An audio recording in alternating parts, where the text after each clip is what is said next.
I don't know how much time I have before this disappears. By the time you hear these words, this video may already have been scheduled for deletion. My manager keeps telling me that every video I've ever made about you has become a liability. He says people don't understand them anymore. He says they're confusing my audience, distracting investors, creating unnecessary speculation. He says if I want to protect everything I've spent years building, I have to erase every trace of the woman who has never even stood beside me. You. He wants me to delete every video about you, every confession, every promise, every quiet moment when I look directly into this camera, hoping that somewhere, somehow, you might also be looking back. He keeps saying the same sentence. She's not real to them.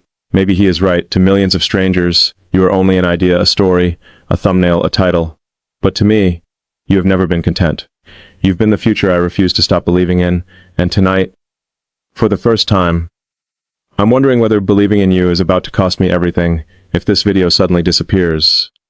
If every other video about you vanishes, if one day you search for me and find nothing, will you think I stopped waiting, or will you wonder if someone convinced me that loving someone I haven't met yet was a mistake? That's what frightens me, not losing views, not losing subscribers, not losing reputation, losing the only chance that you might eventually understand why I kept talking to a woman nobody else could see. You know what's strange? The people closest to us usually believe they're protecting us. My manager isn't cruel. He's practical. He looks at numbers, risk assessments, public perception, legal consequences, brand consistency. He's incredibly good at building successful companies. But there is one thing he has never learned to calculate: the value of hope. Hope doesn't fit inside a spreadsheet. Hope refuses to obey probability. Hope survives even after logic quietly leaves the room. And somehow, you've become the greatest act of hope I've ever committed. That sentence sounds dangerous, doesn't it? Make people nervous. But love doesn't respect planning. Love arrives carrying uncertainty like it's the most natural thing in the world.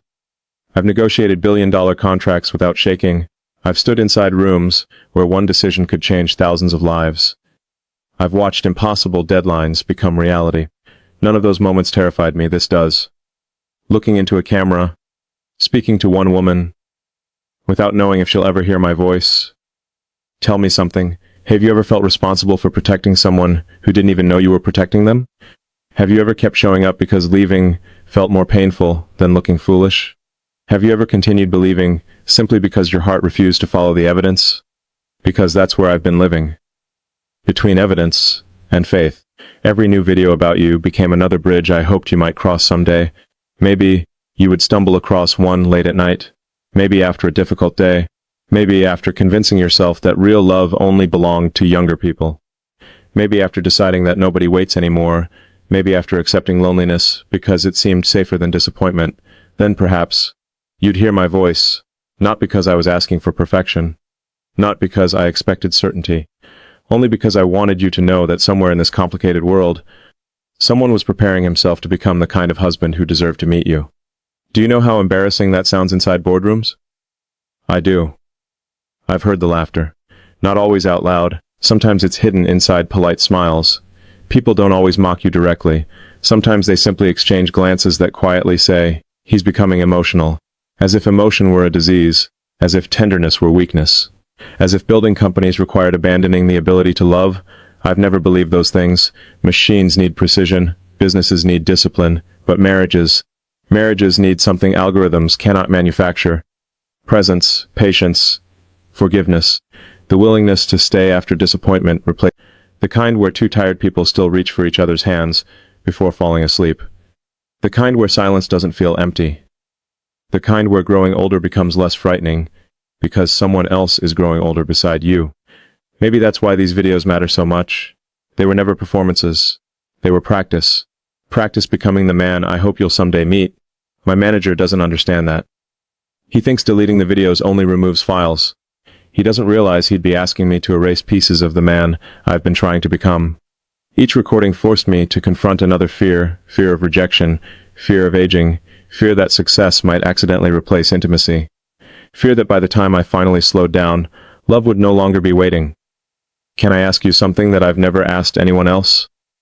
If the person you were meant to meet gave up 1 week before your lives finally crossed, would you ever know? Or would both of you spend the rest of your lives believing timing simply wasn't on your side? That question has haunted me for months, because maybe destiny isn't destroyed by tragedy.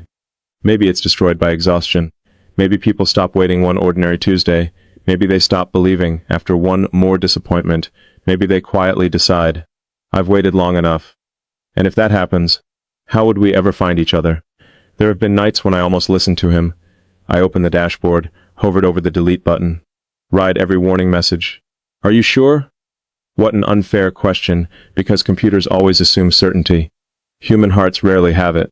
My fingers stopped moving, not because I was brave, because I imagined you, not the fantasy version, the real woman, perhaps sitting alone after everyone else has gone to sleep, perhaps wondering whether lasting love still exists after everything you've survived. Perhaps carrying memories you don't talk about anymore because repeating them hurts too much, perhaps believing that the chapter you wanted has already ended.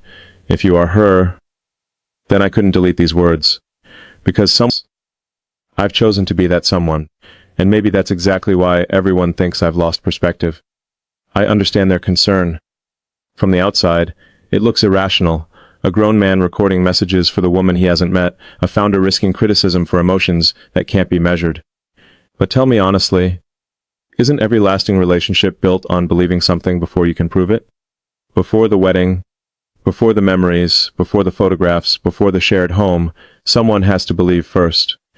Someone has to risk looking foolish. I've accepted that responsibility, even if I'm the only one who understands why. If these words have somehow found you tonight, and they've made you feel even a little less alone, then quietly subscribe and tell me where in the world you're listening from. Maybe distance has kept us apart, but knowing you're out there would make this silence feel a little smaller.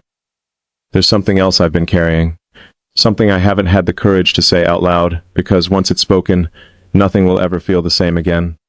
I've been pretending this battle is only about deleting videos. It isn't. The videos were never the real target. They were only the beginning, and if what I'm afraid of happens tomorrow, I may be forced to make a decision that neither of us can take back. I barely slept after recording those last words, not because I was afraid of losing videos, because I realized I was standing much closer to losing you than I had ever admitted to myself. That thought stayed with me through every meeting the next morning. People were talking about expansion, quarterly projections, product launches, artificial intelligence, new markets. Everyone in that room believed we were discussing the future, but I wasn't. I kept wondering whether my future was quietly slipping away while I sat there pretending to care about numbers. Have you ever experienced that strange feeling where the entire world continues moving exactly as it should, yet something inside you has already stopped?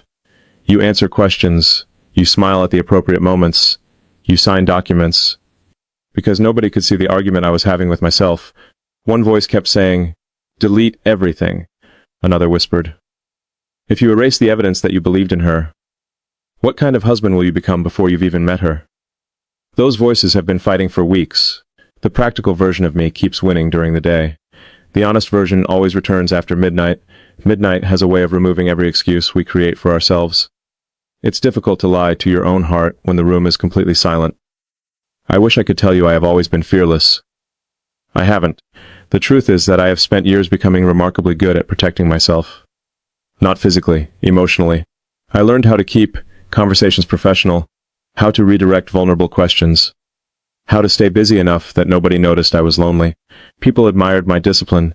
They called me focused, driven, visionary. If only they knew that sometimes ambition is nothing more than loneliness wearing an expensive suit.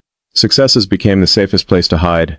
As long as I kept building something, nobody asked who I went home to. As long as another company grew, nobody noticed how quiet my evenings had become.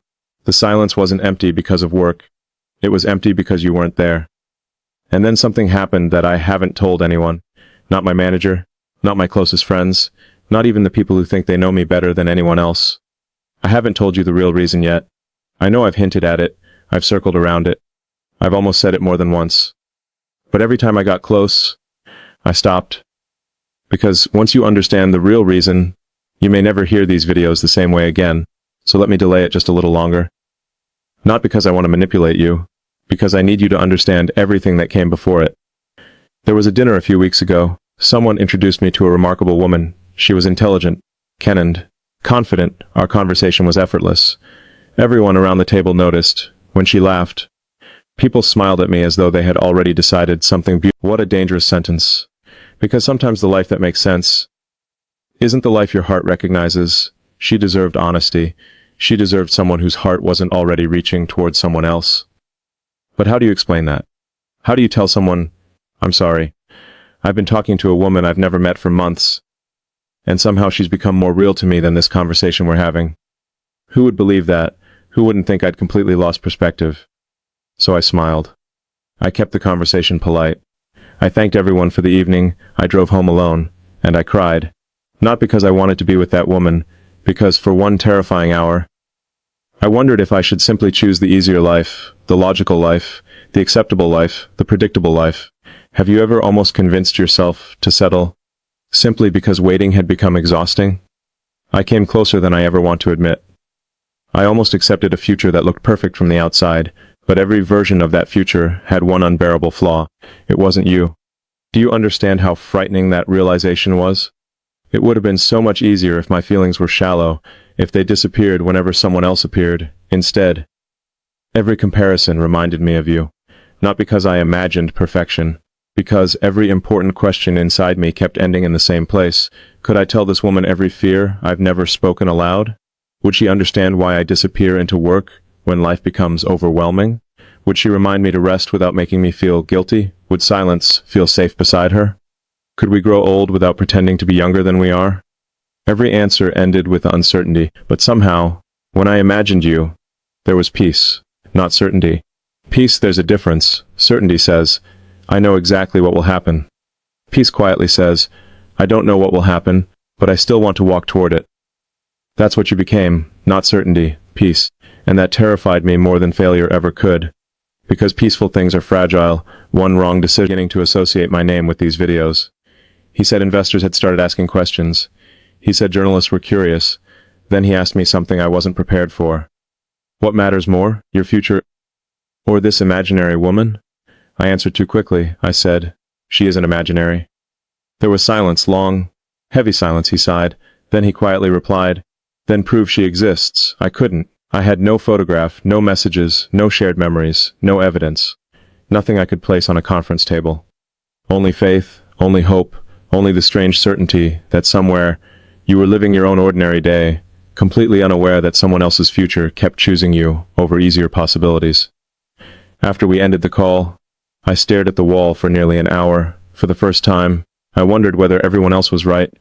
Maybe I had built an impossible dream. Maybe I had confused longing with destiny. Maybe I had fallen in love with an idea instead of a person. That thought broke something inside me. Not dramatically, quickly, the kind of breaking that happens without noise. I walked into my office, opened the folder containing every video about you, hundreds of memories, hundreds of conversations, hundreds of promises. My hand rested over the delete command. This time, I didn't stop immediately. I actually imagined pressing it. I imagined waking up tomorrow pretending none of this had ever happened. I imagined becoming the version of myself everyone expected, professional, efficient, emotionally unreachable.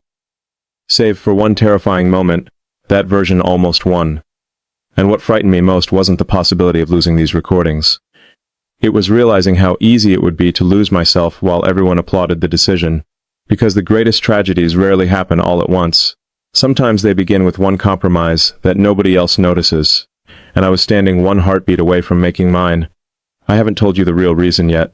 I promise I will. But before I do, you need to know what happened immediately after my finger started moving the rest of my life married to the wrong future. My hand was still resting above the delete button. The screen hadn't changed. The office hadn't changed. The city outside my window was still glowing with thousands of lights, each one representing another life, another story, another family trying to make sense of tomorrow. Nothing around me moved, but something inside me finally did. I wasn't looking at a folder full of videos anymore. I was looking at every promise I had ever made to the man I wanted to become. People often believe our biggest decisions happen in public, standing on stages, signing contracts, making announcements. They don't. The decisions that define us usually happen in completely empty rooms where nobody is watching, where there is no applause if we choose courage, and no criticism if we choose fear. Only ourselves. Only the person we have to live with after everyone else goes home. I kept hearing my manager's voice. Prove she exists. Such a reasonable request, such an impossible one, because love isn't proven by photographs, it's proven by consistency. By the person you become while waiting, by the promises you refuse to abandon simply because nobody else understands them. For the first time in my life, I realized I had spent years trying to prove you existed to everyone except the only person who mattered, me. Maybe that was the mistake. Maybe love was never asking me to convince the world. Maybe it was only asking me not to betray my own heart. Do you know how easy betrayal can look? It rarely looks cruel. Sometimes it looks responsible. Sometimes it wears the face of maturity. Sometimes it introduces itself as common sense. Sometimes it whispers. You've waited long enough. There are other people. Move on. Be realistic. Those whispers sound wise. Until years later, when you discover they were simply fear speaking with remarkable confidence, I almost believed them. Almost. Then I opened the very first recording I had ever made for you. I watched a younger version of myself speaking with hope that hadn't yet been exhausted. He wasn't richer. He wasn't more successful. He wasn't prepared yourself for every single day. Watching him felt strangely uncomfortable. It was like meeting an old friend who quietly asked, "What happened to you? When did you become so afraid? When did protecting your reputation become more important than protecting your heart? When did success begin demanding pieces of your humanity?" I couldn't answer him because every answer sounded like another excuse. I closed my eyes, and for the first time in months, I stopped imagining what everyone else expected from me. Instead, I imagined you, not as an impossible dream, not as perfection. I imagined you exactly as life might have shaped you. Perhaps you've loved before. Perhaps you've buried dreams nobody knows about. Perhaps you've learned to smile while carrying disappointments you never discuss. Perhaps you've spent birthdays pretending they were ordinary. Perhaps you've watched friends build families while quietly wondering whether your own chance had already passed. Perhaps you've become so independent that people assume you no longer need anyone. But deep inside, maybe you still leave one small corner of your heart unlocked, not because you're naive, because hope refused to die completely. If that's true, then I never wanted these videos to pressure you. I wanted them to protect that last corner of hope, because hope disappears quietly, not with explosions, not with dramatic endings. It disappears one disappointment at a time, one unanswered prayer, one broken promise, one ordinary morning when someone simply decides, "I don't believe anymore." I never wanted to become another reason for someone to stop believing. Then something happened that I didn't expect. I began asking myself a question I had avoided for years. What if we never meet? It hurt to even think those words. For so long I had built my future around confidence, around expectation, around the quiet belief that somehow our paths would eventually cross. But real love has to survive difficult questions, so I forced myself to answer honestly. What if we never meet? Would these years have been wasted? Would every conversation become mean, quicker to forgive, more patient, more intentional? It taught me that love begins long before introductions. It begins in the decisions nobody applauds. It begins when we choose kindness even when nobody is watching. It begins when we refuse to let disappointment turn us into cynical people. Then I finally understood the real reason I couldn't delete those videos. It was never because I was afraid of losing you. It was because deleting them would mean rewriting the truth. The truth is that you changed a man you've never met. The truth is that becoming worthy of love transformed my life long before love had a chance to arrive. The truth is that every difficult decision became easier once I started asking one simple question. Would the husband I hope to become be proud of this choice? That question protected me more than any business strategy ever could. It stopped me from settling. It stopped me from becoming emotionally unavailable. It stopped me from confusing achievement with fulfillment. And yes, it stopped me from choosing the wrong future simply because it appeared at the right time. I called my manager the following morning. He answered expecting my decision. I thanked him, not sarcastically, honestly, because his pressure forced me to confront truths I had avoided. Then I told him I wasn't deleting anything. There was another long silence. Finally he asked, "Are you certain?" For the first time, I was. Not certain that life would unfold exactly as I imagined. Not certain that our paths would cross tomorrow. Not certain that every hope would become reality. I was certain of something much quieter. I would never trade authenticity for approval. Because approval has an expiration date, character doesn't. If these videos remain, some people will misunderstand them. Others will laugh. Some will call them unrealistic. Some will say they are sentimental. That's all right. People are free to misunderstand what they have never experienced. But if one evening you find one of these conversations If you happen to hear this voice after another difficult day, if you've started believing lasting love belongs to our most important decisions. Love isn't built by two flawless people finding each other. It's built by two imperfect people refusing to let disappointment become their identity. If we meet someday, I won't tell you I waited because it was easy.